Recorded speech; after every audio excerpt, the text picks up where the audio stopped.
Good morning. In today's headlines, uncertainty in the House of Representatives. Will there be a new speaker by next week? What key issues will they face on their first days in office? The RNC has threatened to drop presidential candidates Vivek Ramaswamy and Chris Christie from future debates. Find out why. The Biden administration changes course on the border wall with plans to restart construction, and top U.S. officials visit Mexico for security talks. We have the details. A fatal car crash in 2018 where Senator Bob Menendez's wife was allegedly the driver draws scrutiny. The crash is connected to their bribery and conspiracy case. Healthcare workers across the country are on strike. This threatens to disrupt medical services for almost 13 million people. Who will be affected most, and what are the main issues in the healthcare industry? We're bringing in an expert. Imagine being separated from your siblings since childhood and being able to relive your youth with them 40 years later. We hear from a woman who shares her happy as well as traumatic experiences.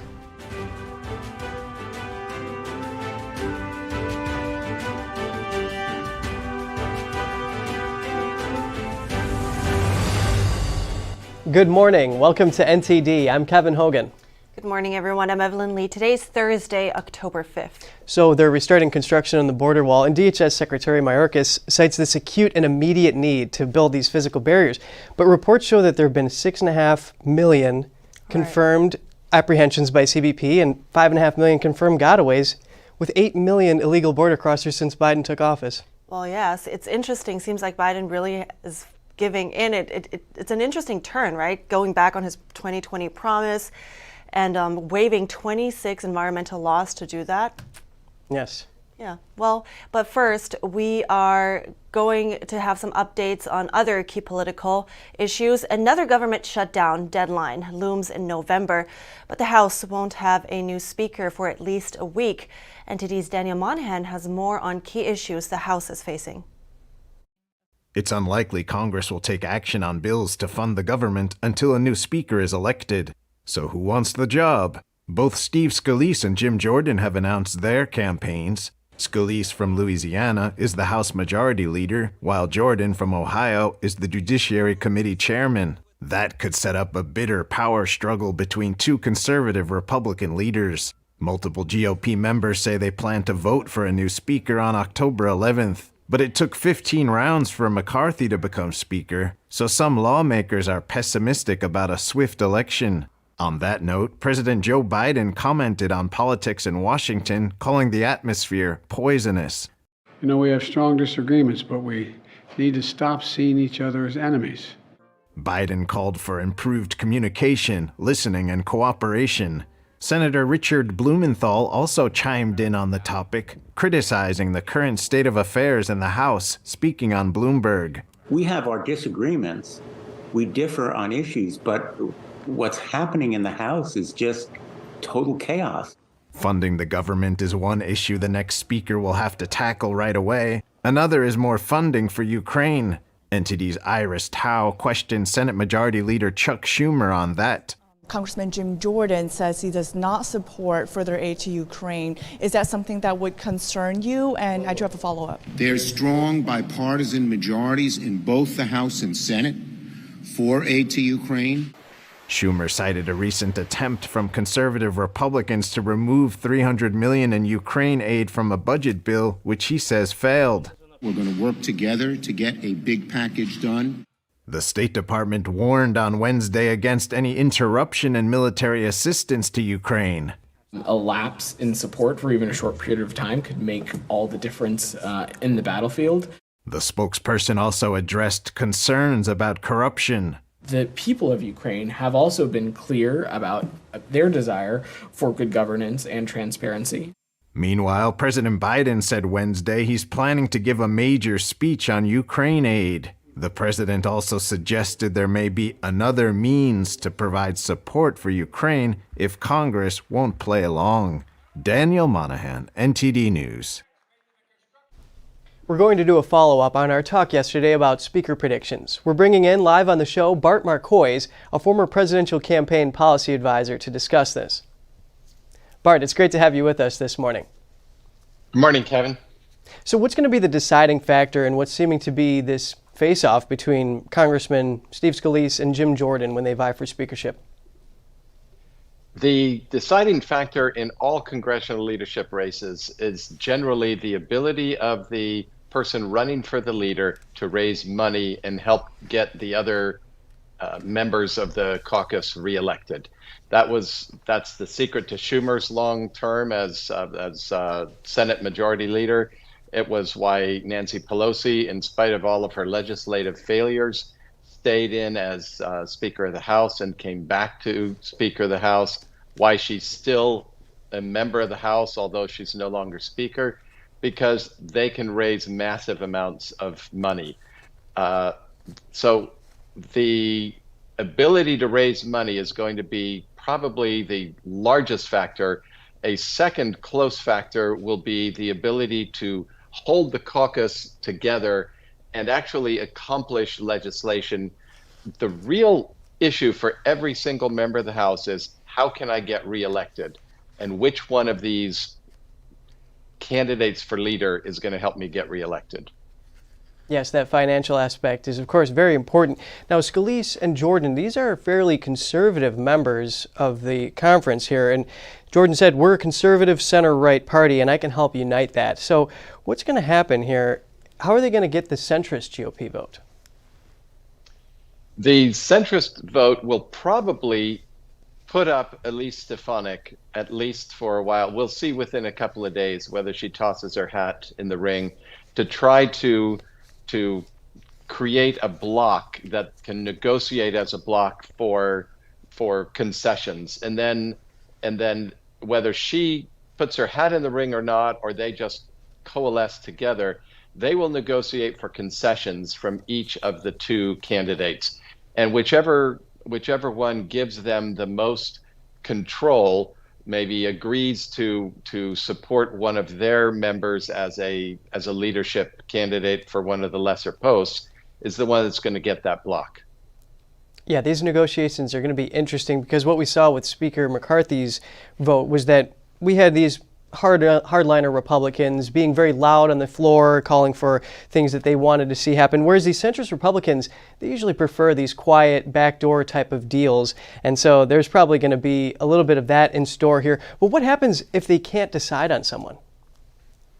Well, I want to address what you said there. There's a reason before I answer the question, there's a reason why one side is loud and the other side is quiet. The loud side is the one that represents the voters of the party and the activists and the people who go out and knock on doors and try to get voters to the polls, the people who write checks, small checks, $20 checks, not the $1 million, $100,000 checks. It's the party base.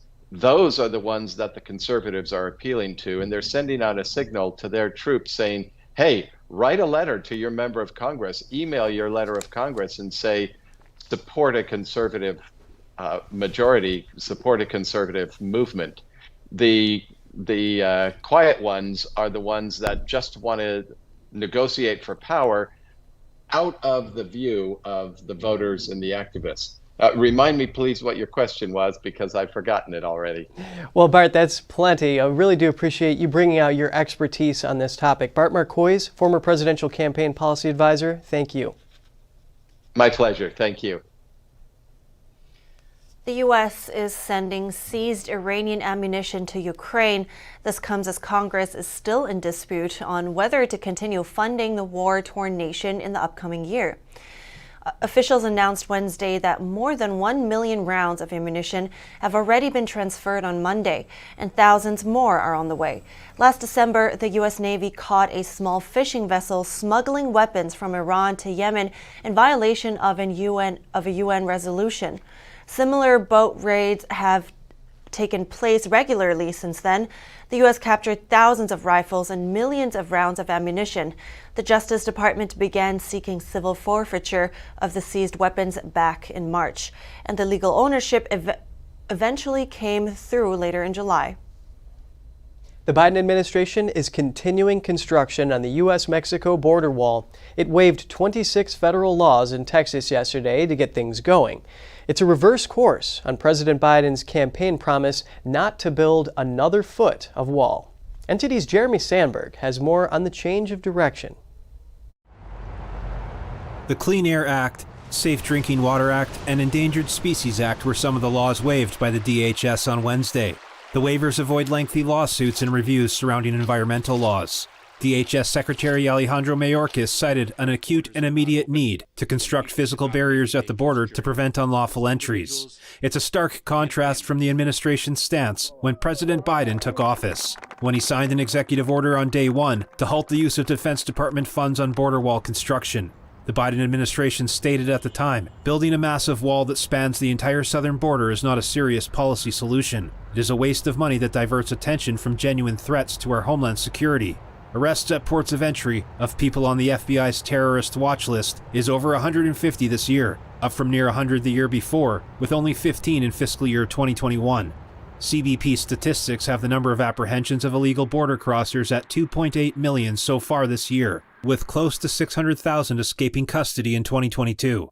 CBP said Wednesday the project is consistent with the 2021 proclamation, and that DHS is required to use 2019 funds appropriated by Congress for their intended purpose.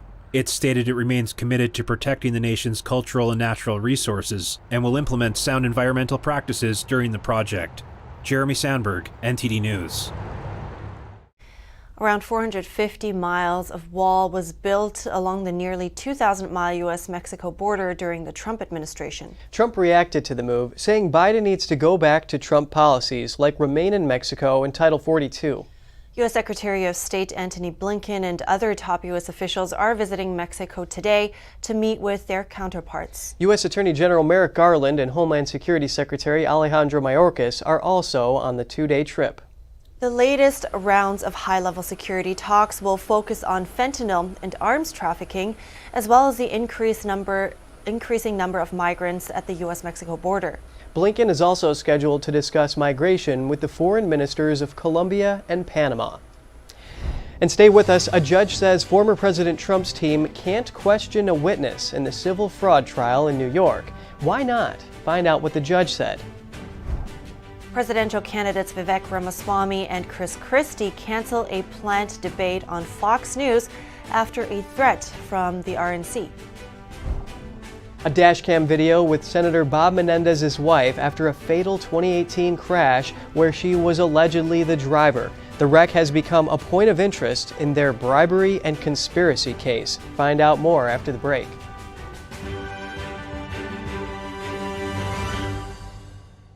Did you know African elephants could become extinct in our lifetime? In fact, more than 90% are already gone. If we don't act now, they will disappear forever. But we can't do it alone, because when it comes to saving elephants, it's you plus IFAW, the International Fund for Animal Welfare. You plus IFAW together can help stop poaching, protect habitats, and save thousands of elephants. Call or go online right now to join IFAW.org and give $19 a month, only 63 cents a day. You can save elephants and the places they call home. Together, we can fund rangers to stop poachers in their tracks, protect the land elephants need to roam and survive, and provide loving care for those who have been orphaned so they can one day be released back into the wild. But the only way we can do this life-saving work is with you plus IFAW. So call or go online with your gift right now. With the monthly support of people just like you, elephants like Moses are alive and thriving today. It takes years of hard work from dedicated teams so orphaned elephants can learn the skills they need to survive in the wild. So please, call now or go online with your monthly gift. You can help provide the urgent care elephants need so this generation won't be the last. And when you use your credit card, you'll get this exclusive membership kit, including your very own IFAW t-shirt to show it's you plus IFAW standing together to help rescue and care for these majestic creatures. The danger for elephants is more urgent than ever before. That's why we need you. It's going to take all of us to help save elephants before they disappear forever. So please, call right away or go to joinifaw.org with your monthly gift, because together, you plus IFAW can save lives.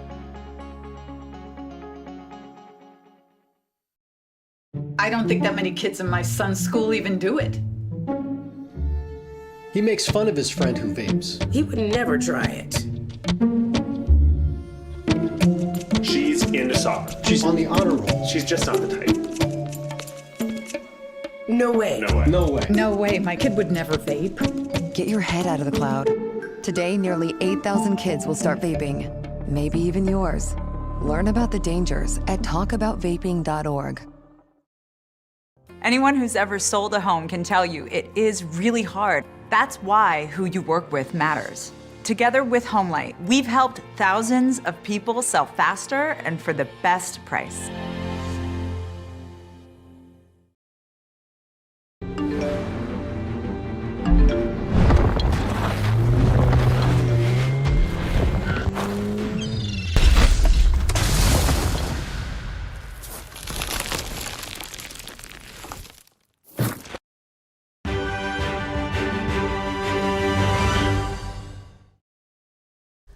Welcome back. Some heated moments at former President Trump's civil trial in New York today as Judge Arthur Engoron repeatedly interrupted Trump's attorneys as they cross-examined a witness.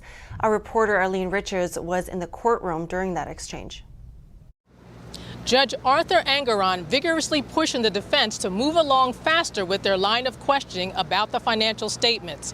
The defense saying they're trying to address the statements year by year. The judge at one point pounding his fist on the desk and saying, quote, "This is ridiculous." He also said, quote, "Lump things together so we don't waste time. I'm not going to let you ask every single line when you can just ask one for all of them." The defense arguing that this line of questioning is crucial to the case. Former President Trump said this after the morning session. We're going down the line, page after page, document after document. And the bottom line is this is rigged. Because the judge knows whatever he's going to do. He claimed the judge is already predisposed to rule against him. A reporter asked him why he is attending the trial. He is not required to be present. Trump responded that he wanted to point out to the press how corrupt it is. He said nobody else seems to be able to do it. Trump left the courthouse after the morning session. The judge held a closed-door meeting before the lunch break. In the afternoon, the state called their second witness, Cameron Harris. It's unclear whether or not the defense completed its line of questioning of Donald Bender. Evelyn, Kevin, back to you. And Trump had appealed Judge Engoron's refusal to dismiss the case. The process could extend beyond the trial, which could last until December. Engoron is hearing the case without a jury. Other claims being reviewed by the judge include falsifying business records, insurance fraud, and conspiracy. New York Attorney General Letitia James accuses Trump of inflating his fortune to obtain favorable terms from banks and insurers. James wants Trump and his adult sons permanently banned from running businesses in New York and $250 million in damages. And former President Trump's 2024 campaign releasing its latest fundraising figures in what it calls an impressive performance. The Trump campaign said it raised over $45 million in the third quarter from July to September. That's up from $35 million in the second quarter. The $45.5 million includes over $37.5 million cash on hand. The Trump team called this, quote, an impressive testament to the overwhelming grassroots support behind President Trump that will lead to dominating victories. Trump's team compared this to Florida Governor Ron DeSantis' fundraising figures. The DeSantis campaign raised just $5 million in the third quarter, down from $20 million in the second quarter. Forbes has dropped Trump off its list of 400 richest Americans. The magazine estimates the former president is roughly $300 million shy of making the cut. The annual ranking has Trump's estimated fortune at $2.6 billion. That's down over $600 million from its estimate last year. Forbes says one of the biggest factors in its estimate was Trump's stake in Truth Social's parent company dropping to less than $100 million, down from roughly $730 million, and a drop in value of some of Trump's office buildings. Trump first made it onto the Forbes 400 list in 1996. The release of ranking coincides with Trump's civil fraud trial and was featured during court statements on Monday. 2 Republican presidential candidates hit with a warning from the Republican National Committee. The RNC says they could be violating debate rules. The Republican National Committee, or RNC, threatened to expel presidential hopefuls Vivek Ramaswamy and Chris Christie from future primary debates. This is after the duo decided to hold the discussion on Fox News. The RNC debate rules say that candidates must agree they won't take part in any debate during the campaign that isn't sanctioned by the RNC. In response to the threat, Christie and Ramaswamy appeared on Fox News individually and didn't have any discussions. But let's be very clear. Vivek and I were in Washington ready to do it, and they threatened both of us that if we did, we're done. We're not going to be on any more debate stages. And so, given that choice, we decided to do separate interviews. Yep. Christie is a former governor of New Jersey and vocal critic of former President Trump. He commented on the RNC's threat, saying, "Less debate and less information to the voters is never a good thing." He also accused the RNC of carrying Trump's water. He said because Trump doesn't want any future debates. Ramaswamy also responded to the threat, saying, "The RNC called a code red on voters, hearing me spar with Chris Christie on Fox, but they're perfectly fine letting DeSantis do his own debate on Fox instead. Both parties are so corrupt, it's sick." The third GOP primary is scheduled for November 8th in Miami and will have stricter requirements. Participants must secure at least 4% support in the polls and have at least 70,000 unique donors. The wife of New Jersey Senator Bob Menendez allegedly hit and killed a pedestrian back in 2018. NTD's Daniel Monahan brings us a dashcam video that followed the fatal crash. Nadine Menendez was not yet married to the senator at the time of the accident. The dashcam video shows Menendez talking to a policeman about the crash. Do anything wrong? No. Look, I understand. The policeman discusses Menendez's phone. I just want to confirm that you do not want to give me your phone, correct? Yes. Menendez then described the accident. And that's your statement that you were driving this way, the guy came from this way, and he ran into your vehicle. He jumped on my windshield. Senator Menendez discussed the accident on Wednesday. That was a tragic accident, and obviously we think of the family. Police determined Menendez's wife was not at fault and never charged her, but it did leave her without the Mercedes sedan she was driving at the time. That relates to a federal bribe indictment against her and her husband. Prosecutors say 2 people helped her buy a replacement Mercedes convertible worth $60,000. In return, they allegedly asked Senator Menendez to interfere in criminal charges against an associate and a criminal investigation involving an employee. Prosecutors say Menendez agreed to help. Menendez and his wife pleaded not guilty to bribery and conspiracy charges. Menendez on the indictment. I know you would like me to try my case in the press. I'll do it in the courtroom. Nadine Menendez's lawyer says the man she hit ran in front of her car. NBC reported that police records don't indicate that Menendez was tested for drugs or alcohol. Records say she was released to a friend after speaking with police. The man who was killed was named Richard Koop. A Koop family lawyer says the man took an Uber home after hanging out with friends, adding that he only had to cross the street to get home when he was struck and killed. Daniel Monahan, NTD News. Student loan payments resumed this week for some, but others can expect some relief as the White House continues to roll out loan cancellation programs. This comes despite criticism from those who say that the administration's loan forgiveness is unfair to those footing the bill. NTD's Melina Weisskopf is at the White House with more. Despite the Supreme Court striking down President Biden's sweeping student loan forgiveness plan, the White House continues to find ways to cancel debt, including with this latest approach they're taking, which targets specific groups of people. This includes public service workers, people like teachers or military service members. Another group that's included here is Americans with disabilities. A third group that's affected by this are those who are involved in the income-driven repayment plan and have been making payments for 20 years. The White House says this will impact around 125,000 1,000 people. President Biden at the White House today arguing his point of view about why this program is needed, despite critics who argue that it's unfair, especially to those Americans who have to foot the bill with higher taxes. Here's Biden. This kind of relief is life-changing for individuals and their families, but it's good for our economy as a whole as well.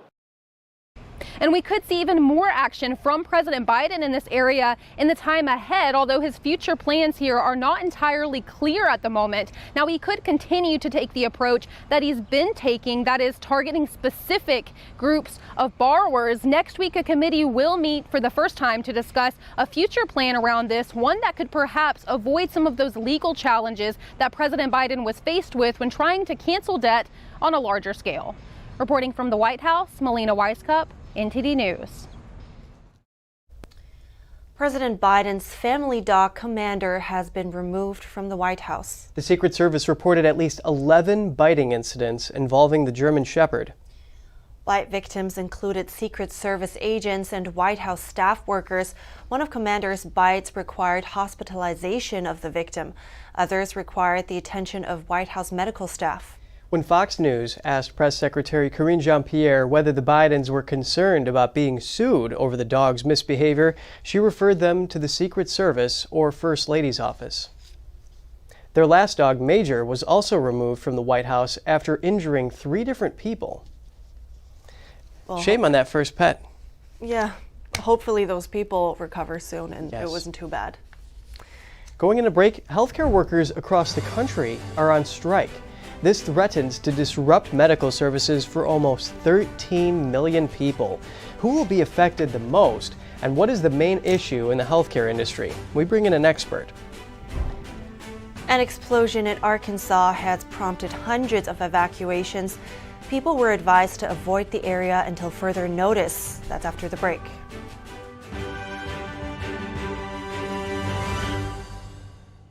Stay tuned to get 2 rolls of alien tape free. You wouldn't stick your mother-in-law on the wall, but you could with alien tape. It just sticks. Just peel and stick to make anything stay in place quick. Brick, pavers, marble, tile, plastic, even leather. Nothing works better than alien tape. You wouldn't stick your fishbowl on a moving car, but you could with alien tape. The secret is nano-stick technology that grabs and locks on to secure one side of the surface to the other. Alien tape secures in seconds, then twist, pull, and rinse to reuse. Call or go online to get your first roll of alien tape for just $19.99, plus shipping and processing. But to make this deal really stick, we'll give you 2 more rolls absolutely free. You get 3 rolls of alien tape for one low price. Order now. To order, call 1-800-490-1364 or go to tryalientape.com. So call 1-800-490-1364 or order online at tryalientape.com. It's just clear as day. The media, whether it's broadcast, cable, or print media, has become extremely biased. And I started looking online for alternative ways to get information. And I saw an ad for a free trial. And I looked at it and I said, Epoch Times. I mean, come on, this is end of days type of stuff. I mean, what are they going to be talking about here? And I said, well, it's a free trial. Let me dig in. Is it giving me both sides? Is it giving me an objective point of view here? I have looked for opportunities to see where they might be biased, and I don't find it. It has given me a level of trust in media that I didn't think I'd ever get back. I love the Epoch Times because it has renewed my faith in the idea that a reliable, responsible, non-biased source of information is available. And I can say that I love it because of that.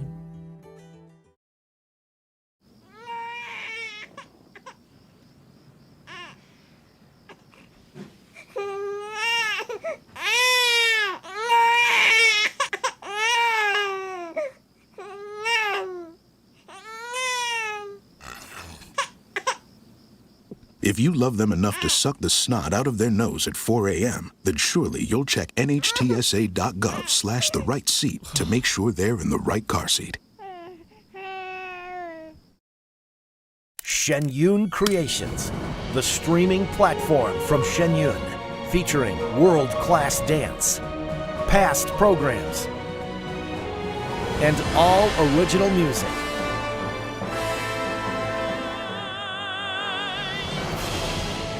Masterclasses, behind the scenes, comedy, and more. Explore shenyuncreations.com.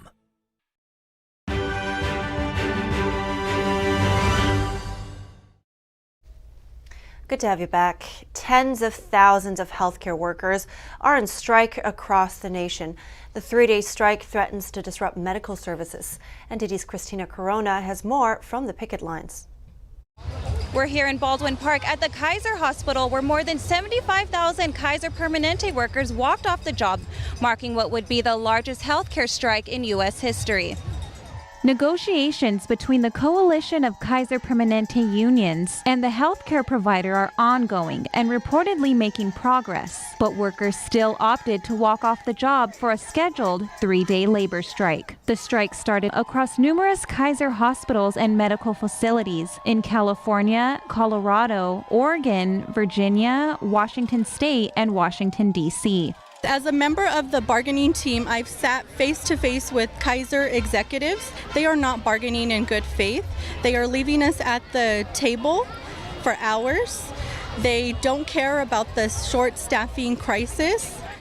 Many healthcare workers say they are taking on work that requires multiple healthcare workers. Some of us are doing the work of 2 and 3 employees because we care about our patients and we definitely don't want them to suffer. We're doing all we can to fill in the gap. Oh yeah, I'm a phlebotomist and I draw blood from patients, and I'm left alone to do the job of not 2 phlebotomists but 3 phlebotomists. And not only does that delay patient care, it compromises patient and employee safety. The strike, which is scheduled to last 3 days, threatens to disrupt medical services for almost 13 million people. However, Kaiser has responded to the strike by stating on their website, "We want to reassure you that your care is our top priority. We have contingency plans in place to help ensure you continue to receive safe, high-quality care during this period." They go on to say, "Our hospitals, emergency departments, and pharmacies will remain open during the strike and will be staffed by our physicians, trained and experienced managers and staff." As of now, the strike is set to end Saturday, with workers in Southern California returning to the hospitals by 6 a.m. Christina Corona, NTD News, Baldwin Park. And for more on this, we're bringing in Paul Miller, a senior research fellow at the American Institute for Economic Research. Good morning, Paul. Good to have you this morning. First, tell me a little bit more about the main issues that are in the healthcare industry that are driving people to the picket lines right now. Sure. Well, thank you for having me. I think, in the healthcare industry, they have obviously gone through a lot post-pandemic. And what we see across the country, and part of the reason for this strike, is that labor markets remain very tight. That is to say that there's a lot of job openings across a number of industries, and healthcare is one of them, whether it was through people leaving healthcare, through fatigue or other reasons during COVID.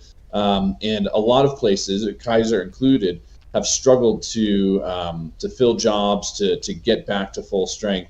And so this strike that we see is very much related to the kind of labor market we're in, and how many job openings there are in the economy and in healthcare specifically. Right. So these are the healthcare workers' concerns. What about the other side? What about Kaiser Permanente's concerns? Some are saying they were dragging their feet. Why do you think that is? Well, as we know, Kaiser Permanente is a large company, and there's tens of thousands of employees here, and so any agreement that Kaiser Permanente reaches, if they raise people's pay, even a few dollars an hour, that actually is a significant sum of money when you look across 75,000 plus people on an ongoing basis into the future. And so again, I don't know Kaiser's financials inside and out, but depending on what the strikers are asking for, this could be a substantial amount of money that Kaiser could be needing to pay to pay higher wages and to provide the benefits that they're asking for. So this is no small lift on the side of Kaiser Permanente. Again, that's not to say that an agreement won't be reached at some point, But it is a substantial amount of money that is involved here in what the strikers are asking for. Right. So Kaiser Permanente did mention the affordability crisis in healthcare. So do you think that this could have, these strikes could have an effect on that too? It certainly could affect it over time. Again, it depends on other market dynamics, but it's true that if they make a deal and Kaiser ends up raising wages substantially and offering other kinds of benefits, they're going to have to find other places to come up with that money, and that may have to cut costs in other areas, or they may have to raise prices somewhat. Again, healthcare is a very odd, complicated market because it's so heavily regulated by the government that it's hard to tell what things are priced and where money's flowing from. But yeah, they're going to have to come up with the money from somewhere, and that could be higher prices. It could be trying to save costs in other areas. But there's no such thing as a free lunch. Right, and as you just mentioned before, there was a mass exodus, and what are the difficulties right now for them? What are the difficulties finding qualified workers, and are there any solutions that you see? Well, again, I think part of it is that there's so many other opportunities right now that we're, like I mentioned, we're in at the moment a strong labor market, a strong economy. People have a lot of choices in terms of working part-time, working remote. A lot of people have moved around, and it's also the sort of thing where to get into the medical field requires a fair amount of training and education, depending on what role you're taking. And as I said, a number of healthcare workers, a large number, left the healthcare industry just because of fatigue and burnout during the COVID times, and just the way that the medical policy was handled then. And part of the trouble that Kaiser and other healthcare companies are having is that it takes time for new workers who, before the crisis, were not trained to get the training and the education they need to fill some of these roles. And so healthcare especially has a harder time filling some of their vacancies. Right. So a wide-ranging solutions needed there. Thank you so much, Paul Miller. I really appreciate your time this morning.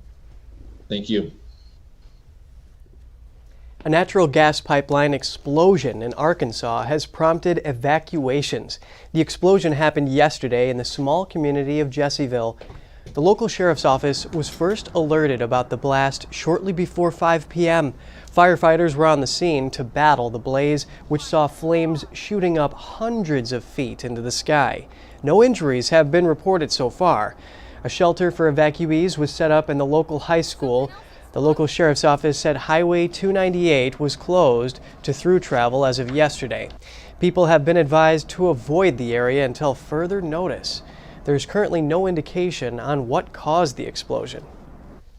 And we're switching gears to bring you some short headlines. 2 are dead and 1 injured after a plane crashed through the roof of an Oregon home. People are calling 911, reported seeing a small plane spiraling toward the ground and crashing. Local officials say the crash killed a student pilot and his instructor. Multiple people inside the home were able to evacuate safely. Police released a mugshot of Cody Heron, a Philadelphia biker accused of smashing a woman's window and then assaulting her. She was driving for Uber Eats and had her 2 young children in the car. The suspect faces multiple charges, including aggravated assault and possession of an instrument of crime. Prosecutors have asked for a high bail in this case. Lawyers for over 30 women filed a civil lawsuit against Columbia University. It accuses the school of a 30-year cover-up of hundreds of sexual assaults allegedly committed by gynecologist Robert Haddon. A Columbia University spokesman said they deeply regret that Haddon still saw patients for weeks after his 2012 arrest. No word so far from Haddon's lawyer on the lawsuit. Massachusetts Governor Maura Healey just signed a massive tax relief bill for residents there. It's the first one in 20 years. The bill boosts tax credits for parents, increases breaks for renters, seniors, and low-income families, and has many more provisions. Healey says Massachusetts now has the country's most generous child and dependent care tax credit. Yeah, our hearts go out to the crash victims and their families. Right, and also that would be bewildering, that cover-up. Although he was, Dr. Haddon was sentenced to 20 years in prison in July over sexual misconduct. Yeah, and actually Columbia University paid out a $720 million settlement to 79 of Haddon's former patients. Heading to break now, thousands of auto workers laid off by Detroit's Big Three. Is that an inevitable consequence of the ongoing strike or a way of pressuring for a stop? We hear more from NTD's business host, Don Ma. Social media platform X introduces another modification. This time, it's to its headline section. But what will it mean for users? Find out in just a minute.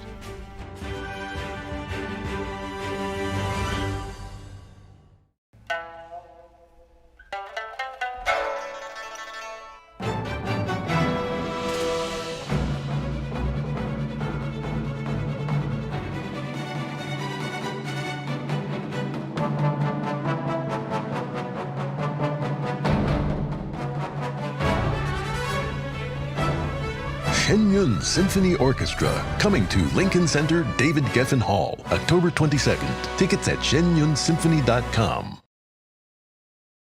Anyone who's ever sold a home will tell you it's really hard. And it's one of the biggest financial decisions you'll ever make. That's why who you work with matters. Together with HomeLight, we take care of every detail.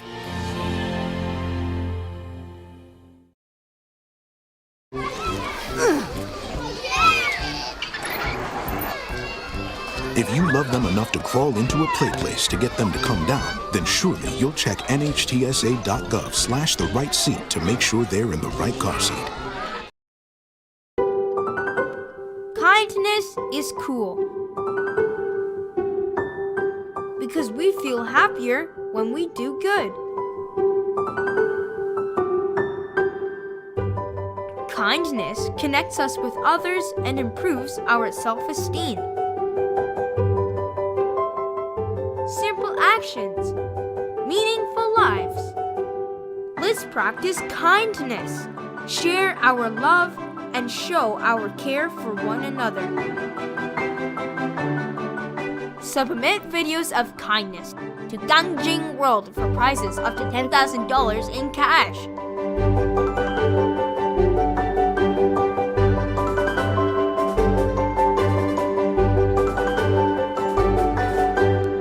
For more information, visit gangjingworld.com.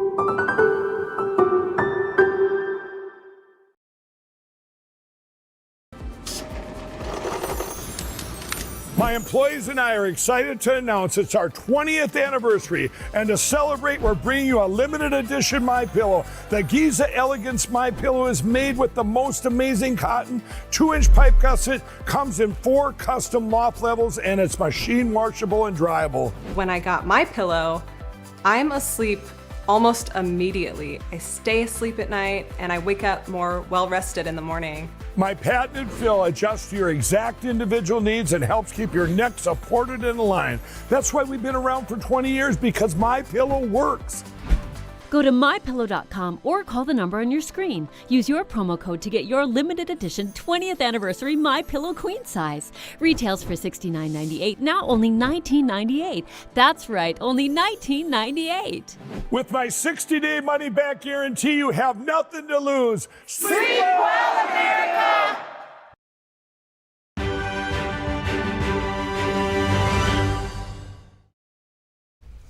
Welcome back. As the historic United Auto Workers strike against the Detroit 3 automakers nears a third week, over 3,900 people have lost their jobs due to layoffs at GM, Ford, and Stellantis. Here with us live now is NTD business host Don Ma. Hey Don, I think many are asking the same question now. Are these layoffs a result of the UAW strike?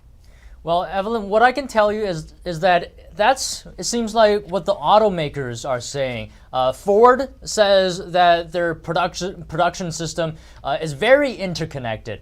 And what that means is that when one facility has reduced work activity, it's also going to reduce activity at another facility downstream. So the UAW's targeted strikes have knock-on effects, even for factories that are not directly targeted for work stoppage. Now, of course, that's what the companies are saying, but UAW chief Sean Fain says something different. He says that actually the big three automakers don't have to lay off a single employee. That's what he's saying. He says that they're simply trying to put pressure on the union to end the strike. So who's right remains to be seen. But also this year we have been seeing one strike after another. Why do you think have there been so many? Yeah, Evelyn, well, you're definitely not wrong about that. There has been over 300,000 workers involved in stoppages and strikes through August this year, according to the Bureau of Labor Statistics. So 2023 seems to be on track to be the busiest year for strikes since 2019. I think there's a combination of factors here, like a tight U.S. labor market.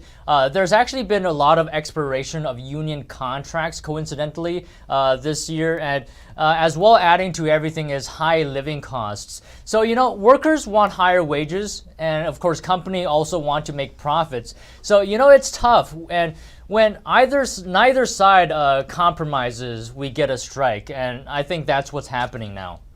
I see. So what else do you have for us today?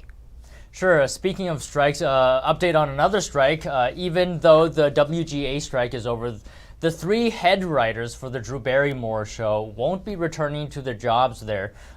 You'll recall that Barrymore said she would begin filming the show again during the strike. After a heavy public backlash, though, she changed her mind and paused the show. The show is set to start airing again on October 16th.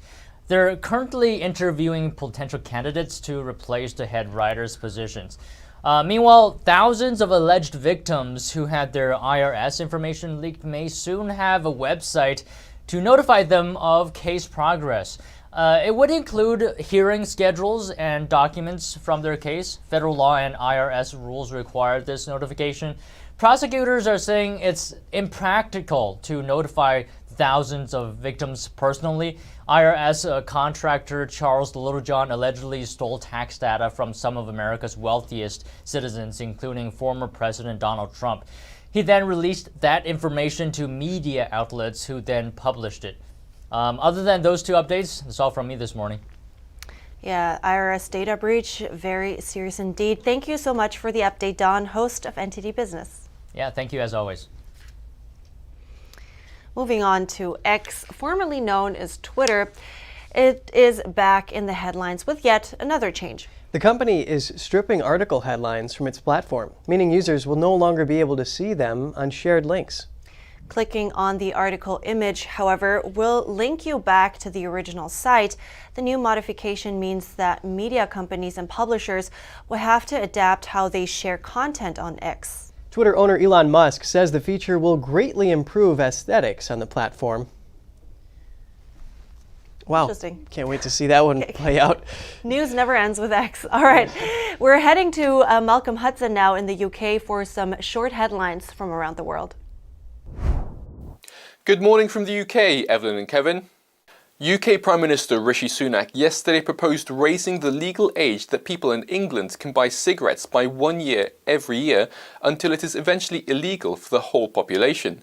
The incremental changes would stop children who turn 14 this year from ever legally being sold cigarettes in England. An Iranian teenage girl is in critical condition in hospital after she collapsed in the Tehran metro. A human rights group says she was beaten by morality police for violating the hijab law. Authorities are denying the claims. The case is highly sensitive, as the woman's death in the custody of morality police sparked mass protest last year. Tensions between Afghanistan and Pakistan are running high after Islamabad ordered all illegal immigrants to leave the country. There are over 1.7 million Afghan immigrants living in Pakistan without legal status. Pakistan say after November 1st they would face forcible expulsion. The Taliban administration called the move unacceptable. European Union countries yesterday overcame a major obstacle in their years-long quest to overhaul the Bloc's asylum rules. The agreement means countries facing a massive movement of migrants would be able to ask for contributions from other members. The deal came after a sharp rise in arrivals on the Italian island of Lampedusa. That's all from me. Back to you both. Thank you, Malcolm. And on Sunak's move to ban cigarettes eventually, it is a balance between the government telling you what you can do and then also protecting you. But it's hard to see what good comes out of cigarettes, given that they cause cancer, heart disease, and lung disease. Yeah, that's a pretty big undertaking as well. But did you know, I think it might be similar in Germany. So in the UK, you can basically smoke at any age. It's just illegal to buy them. Ah, yeah. Okay, Well, interesting. Yeah, well, we're going to go to break. 40 years separated and so many experiences. We hear from a woman who reunites with her long-lost sisters when we come back.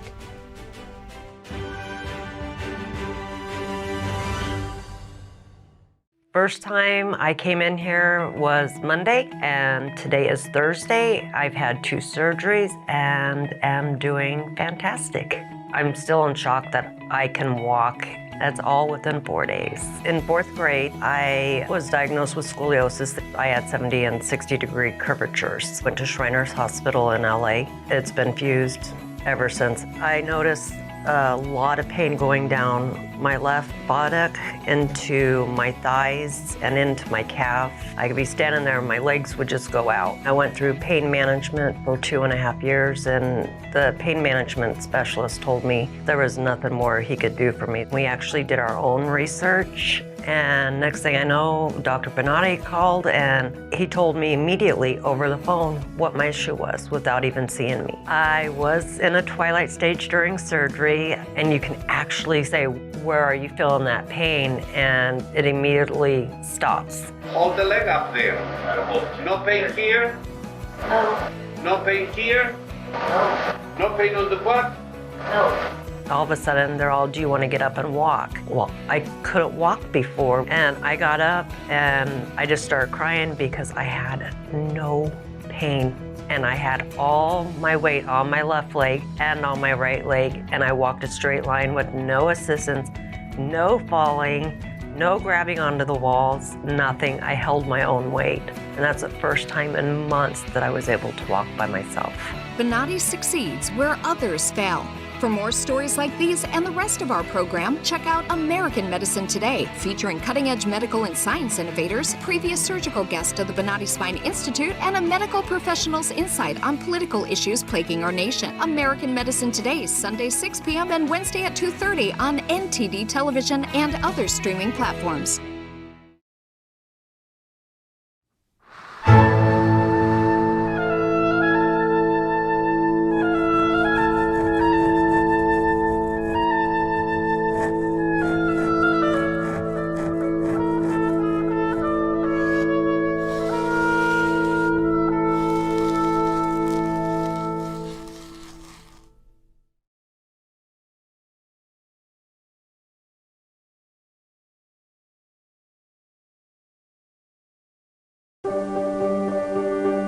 Being prepared is a part of who you are, but it's especially important in the case of a disaster. Be informed about possible emergencies in your area. Make a plan that covers where you'll go in an emergency. Build a kit with the things you need to survive. There's no one more capable of planning for your situation than you. Start your plan today. Go to ready.gov/myplan.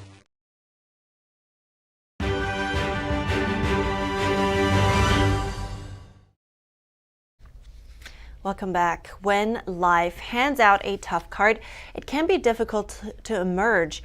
A woman from Virginia who was left without her family for decades has managed to overcome many years of trauma and abuse and more. She finally got back what she lost so many years ago. Let's hear her story. Barbara Lane is the 9th of 11 sisters. Her story is one of courage, faith, and determination. She spent 43 years looking for her long-lost sisters after being separated when they were young. In 1954, Barbara's family broke up. My mother just sold the furniture, turned off the heat, and left us younger children there. Some of the older sisters were already married and out of the home, but us younger sisters were abandoned there for 3 days before someone figured out what was going on. And you would have thought that would have been my trauma, but it wasn't, because I had the most amazing older sisters who nurtured me and loved me. So when we were removed from there and put somewhere else, didn't bother me one bit. I was still with my sisters. Barbara and her remaining sisters were brought to an orphanage and were later taken into foster care. The experience was traumatic. Barbara says she suffered physical and sexual abuse by her foster father. We ended up in my one sister and I, who's 18 months older than me, we ended up in a horrible foster home. We ended up in the home of a mafia grunt that was severely abusive. But I held on to that love, that bonding, that attachment I had with my sisters, and I have to believe that that got me through that horrible childhood. And throughout that time, I missed them. I wanted to find them. Barbara spent many years searching for her lost siblings, going through the phone book, calling people with the same surname at random, and even hiring a private detective, but without any luck. Raised as a Catholic, Barbara found comfort in her faith. After many years of searching, in August of 1997, Barbara had what she refers to as a spiritual premonition. I had a premonition where I heard, if you want to find your sisters, why didn't you just ask? And I went, duh. Yeah. Three days later, they found me. And the way it occurred is just kind of equally mysterious. A friend of my second sister, Ellen's, a friend of her son, went to St. Louis, and he says he bribed a clerk because we were eventually adopted. Our records were closed and nobody could get anything. But he did somehow, and he came back with a phone number that found us. He came back with my sister Kay's phone number. He called it, and then we were all reunited. After years of sharing and making up for lost time, Barbara decided to write down her sisters' stories, and eventually compiled them into a book which she titled Broken Water. I absolutely believe in timing. The whole book was written in divine timing. Our coming together was in divine timing. Because if I had followed, once we were all together, if I had followed my own plan on how to write this book, I would have missed out on some very special time with my sisters. I had an intuitive understanding that I should visit my sister Mickey, who was one of the twins, and I should visit her first in Detroit in the dead of winter, rather than visiting other sisters in the South where it was warm and beautiful. And I knew she was the one I should visit first, and she was the first to die. If I hadn't followed my intuition, I would have missed her story. Barbara now lives in Virginia with her husband James and is a grandmother of 6. Now a minister, she says forgiveness has been an instrumental factor in recovering from her traumatic childhood experience. Barbara says traumatic experiences may have an effect on the body and mind, but they can never harm the soul because one's soul is eternal. She says she wouldn't change a thing about her past, since her story has reaped life-changing lessons that also help others. What a strong woman she is. Yeah, and after all that, she still has no hard feelings about it. Yeah. Amazing. That takes a lot of inner, and also, you know, hope can be a powerful thing. Yes, and faith. And this kind of story actually brings to light the importance of vetting foster parents. I mean, they have to undergo psychological testing, police checks. It's unclear whether or not those rules were in place back when her foster parents were selected. But definitely need to be more responsible when placing kids. All right, we're kicking off the second part of our broadcast right now.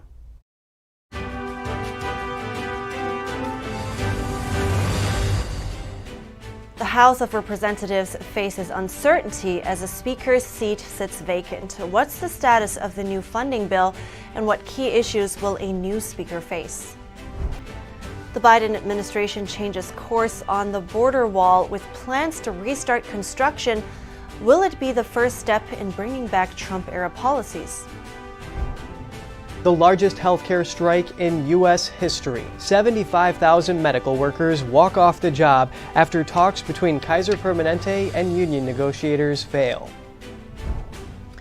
Busy schedule and no free time? Find out what new service Uber is offering to accommodate you.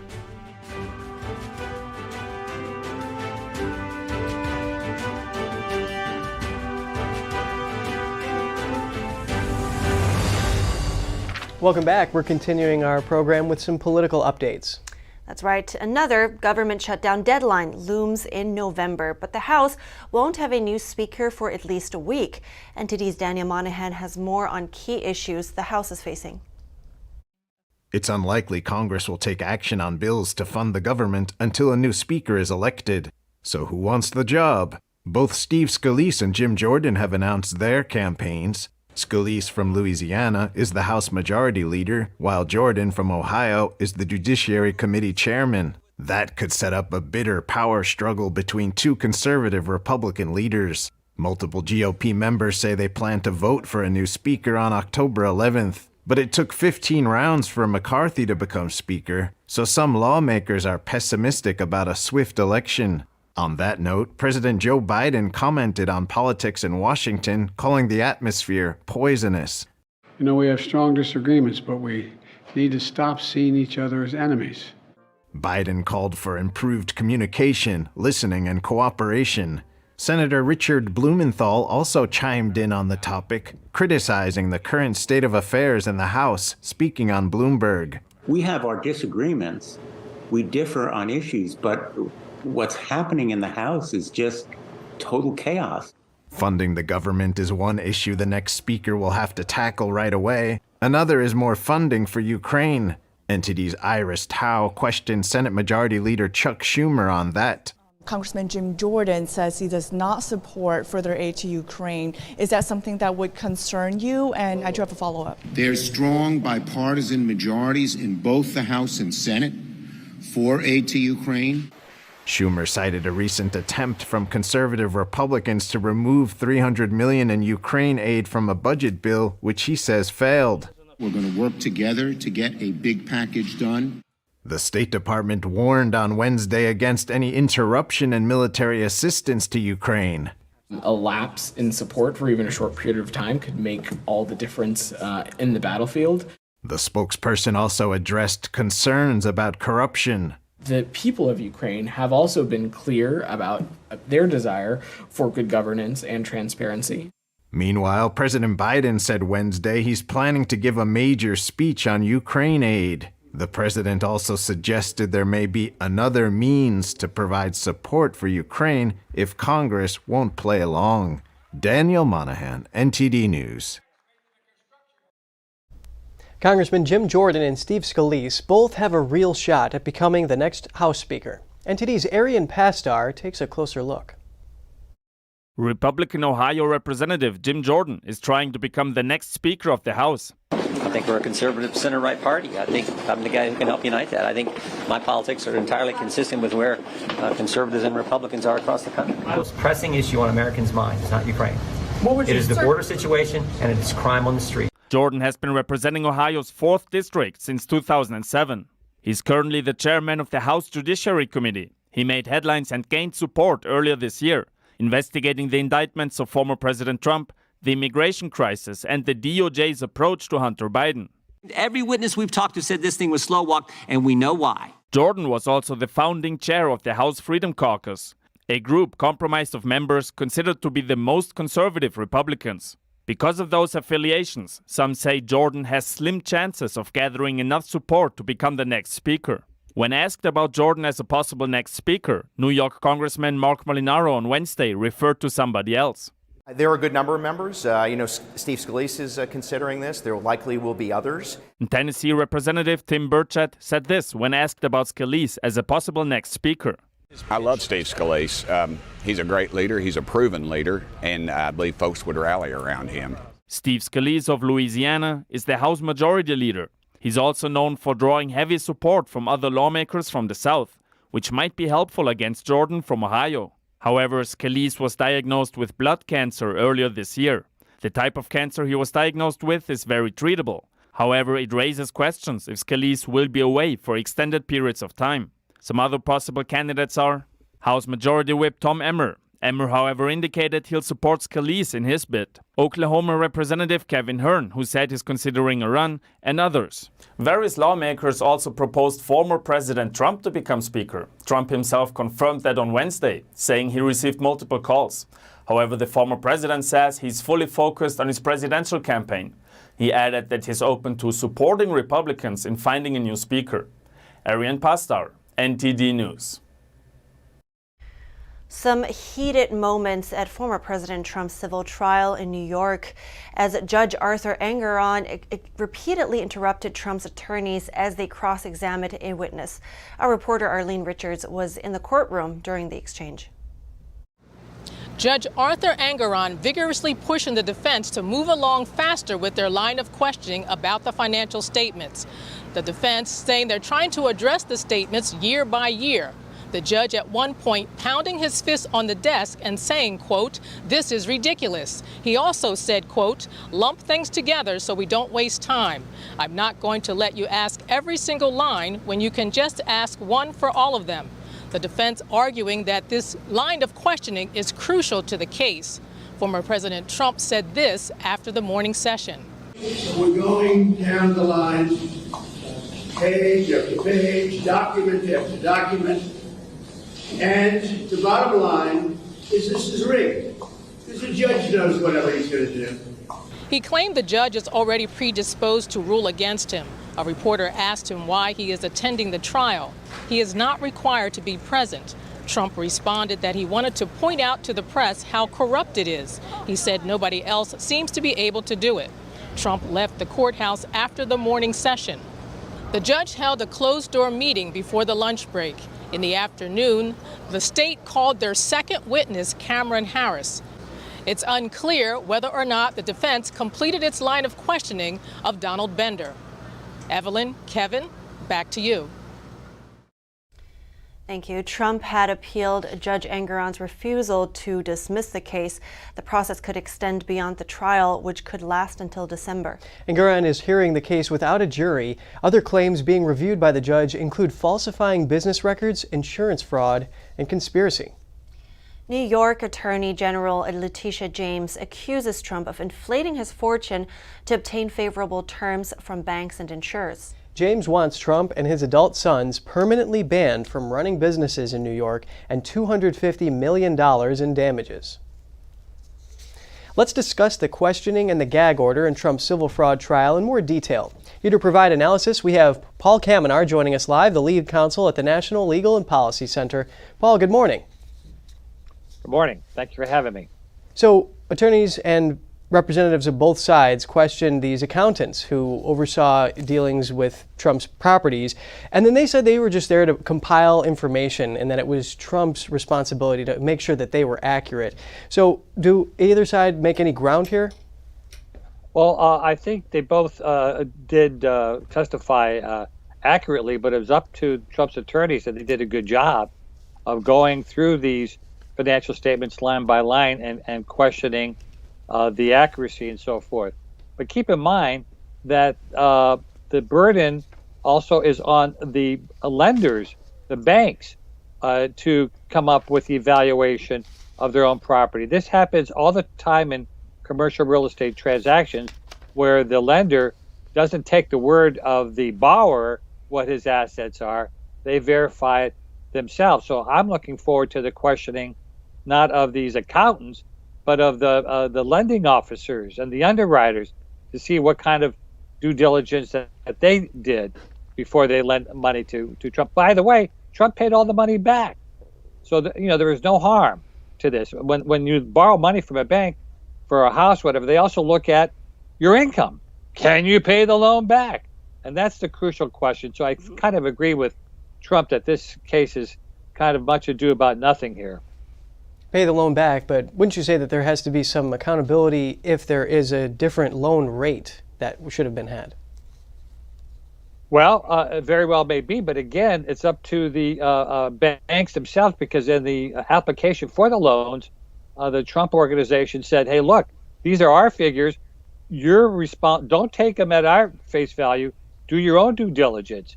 So it's up to the banks also to do this. So I see what you mean, that the lending associations are responsible for deciding what type of loan rate that they're going to give out. The judge did not seem to be too happy with this type of questioning going line by line, and he said that you're not going to get away with this. What does this say here about the atmosphere in this courtroom, given that this is $250 million on the line, and there should be some sharpened pencils going down, don't you think?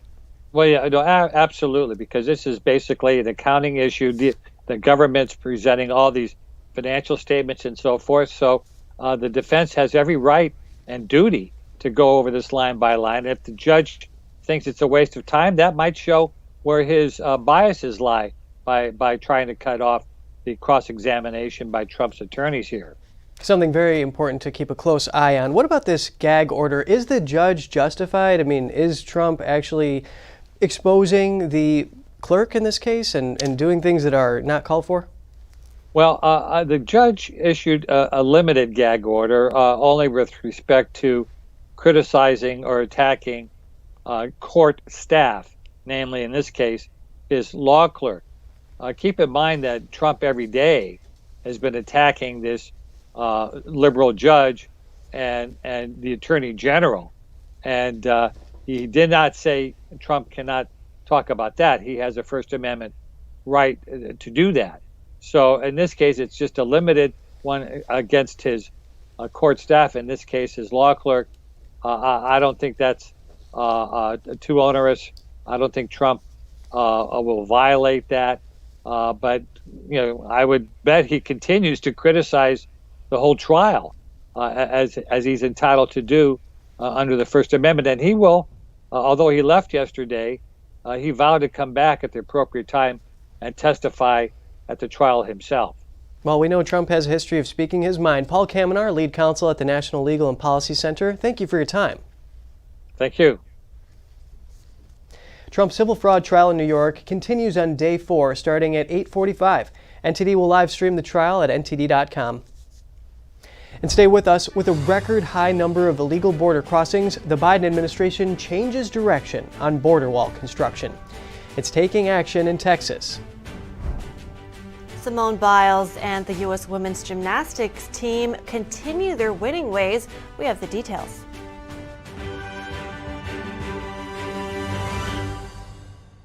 When I drink it, the first thing was I feel the warmth in my tummy.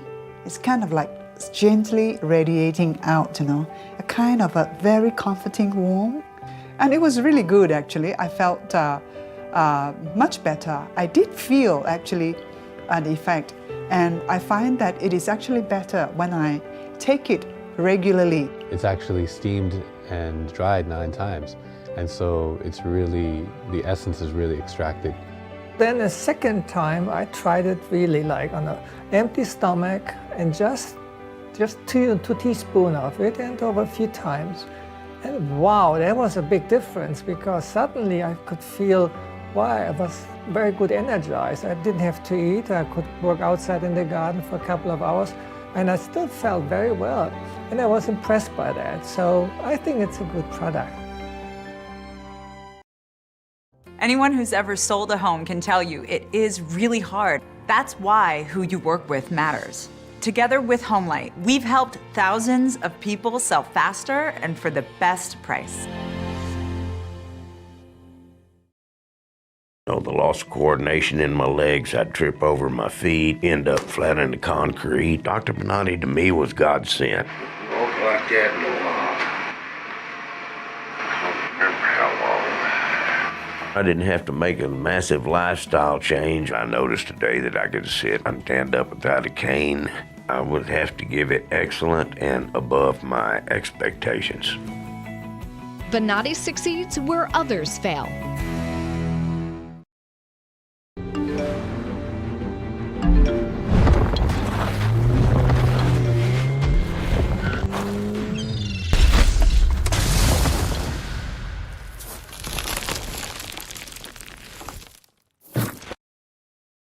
Is deep sea fish oil really healthy?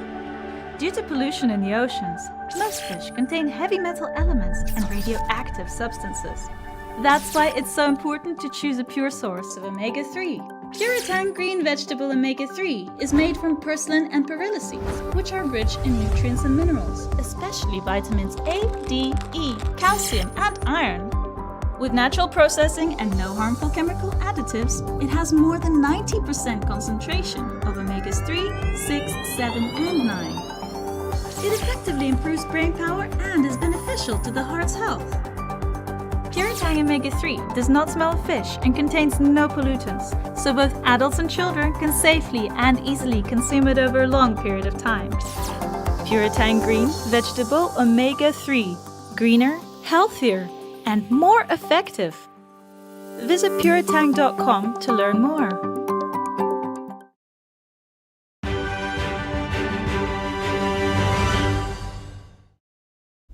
It's good to have you back with us. The Biden administration is changing direction on the U.S.-Mexico border wall. It waived 26 federal laws in Texas to expedite construction in Starr County, a hotspot for illegal crossings. That our borders are not open and people should not make the dangerous journey. The DHS Secretary Alejandro Mayorkas cited an acute and immediate need to build more wall to prevent unlawful entries. It's a stark contrast from President Biden's campaign promise to not build another foot of wall. The president signed an executive order on his first day in office to stop border wall construction funds.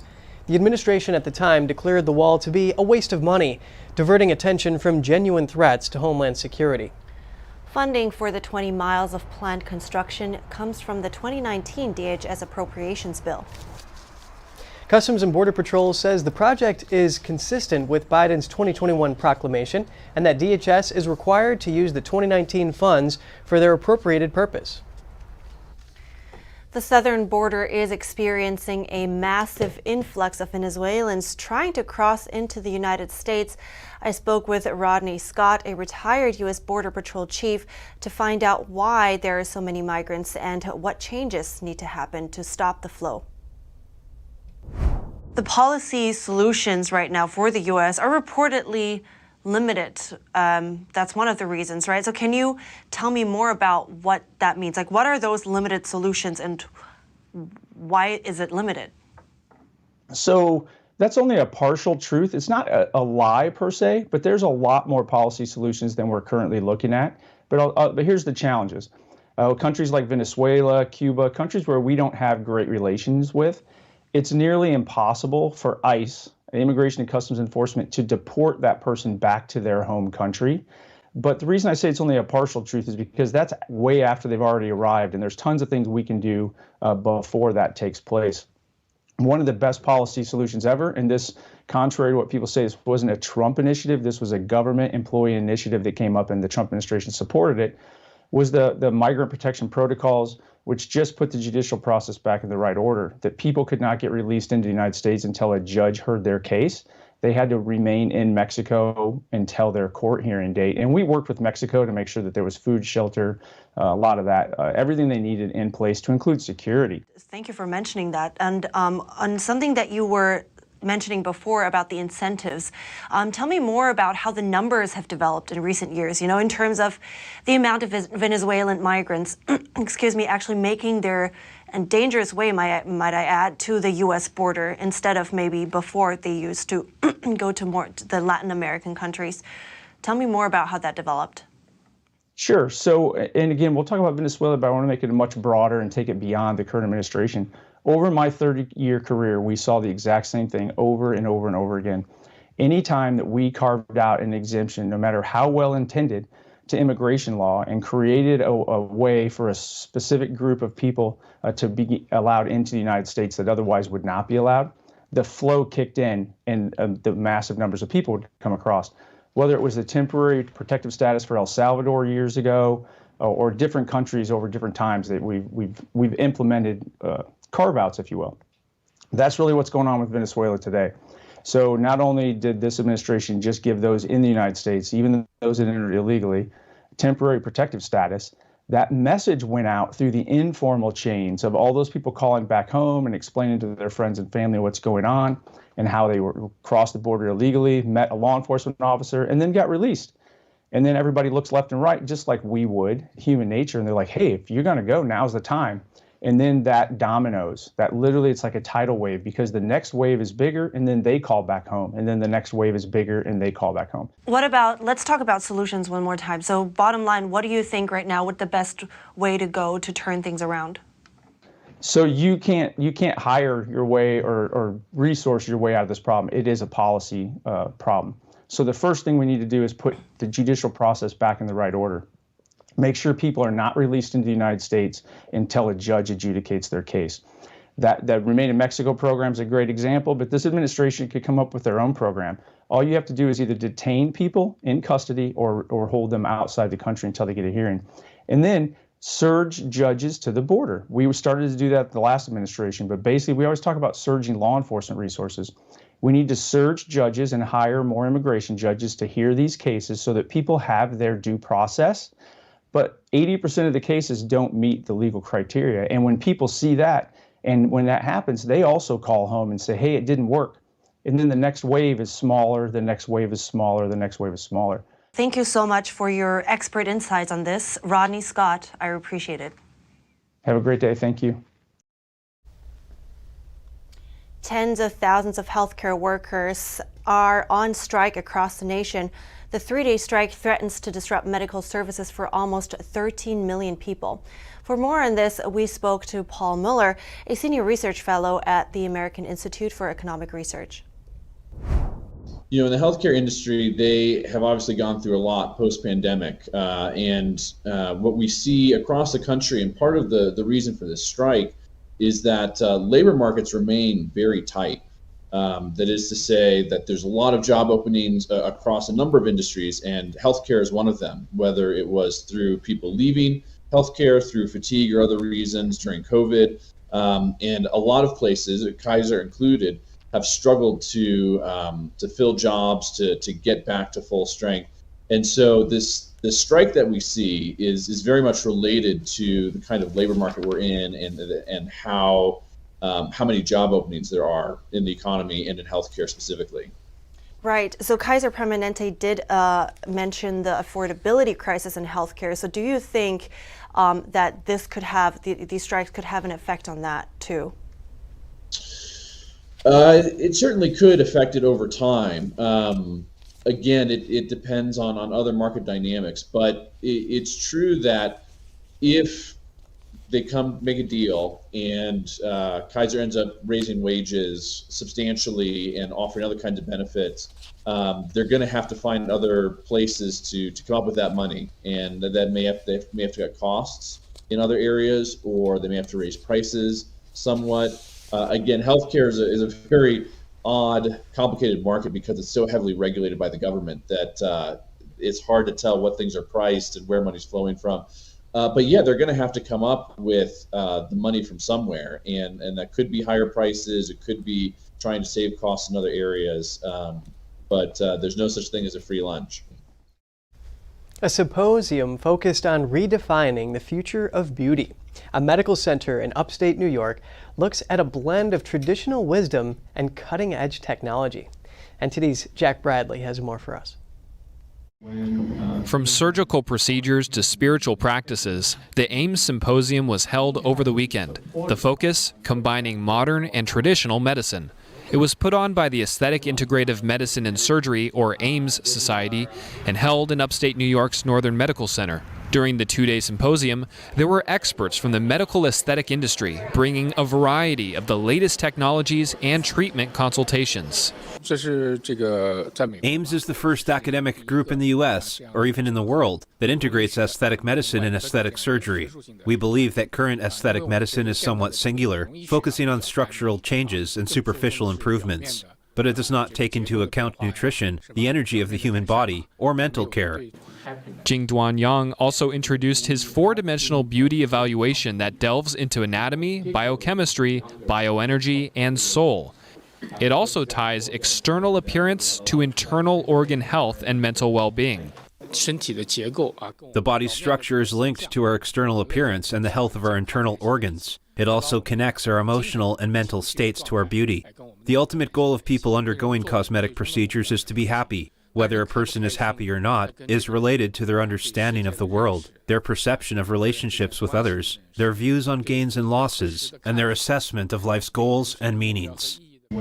At the symposium, AIM Society President Dr. Jeffrey Yeager explained the importance of collaborating between different medical specialties to deliver beauty. So combining acupuncture with plastic surgery, combining advanced nutrition therapy with lasers, combining spiritual practices with healing, all of these different things can create a better experience for the patient. The event's successful conclusion was a sign of a promising future for aesthetic medicine and showcased a deep understanding of beauty's many dimensions. Reporting by Jack Bradley, NTD News. The Simone Biles medal roundup just keeps getting larger, and now she's led the team to another record. She has come back strong from her Olympic performance of a couple years ago. Simone Biles led the U.S. women's gymnastics team to a record-breaking 7th consecutive world championship. She just keeps winning. Yes, she does. The World Championships in Belgium aren't over yet. Biles and her teammates will compete for medals in individual disciplines. That means Biles, who is America's most decorated gymnast, will have more chances to rack up medals. And the reporters use a sparkling word to describe Biles' performance, élan. Oh, wow.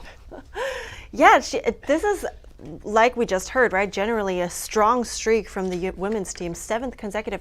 And the 2021, they got silver without Biles. Yeah, MVP, no doubt. Right, and now it's time for some news for those with busy schedules. Uber is now offering to return your packages for you. That's right, for a flat fee of $5, Uber will drop your prepaid and sealed packages off at your local post office, FedEx, or UPS outpost. Drivers will be able to take up to 5 packages at a time. The packages must be valued under $100 and weigh less than 30 pounds. That is definitely convenient for me. Yes, for those. The inconvenience that it brings. Exactly. Oh, okay. All right. So we are running out of time here. So that's all for today's program. We'd love to hear from you. Write us as usual. Thanks for watching. I'm Evelyn Lee. And I'm Kevin Hogan.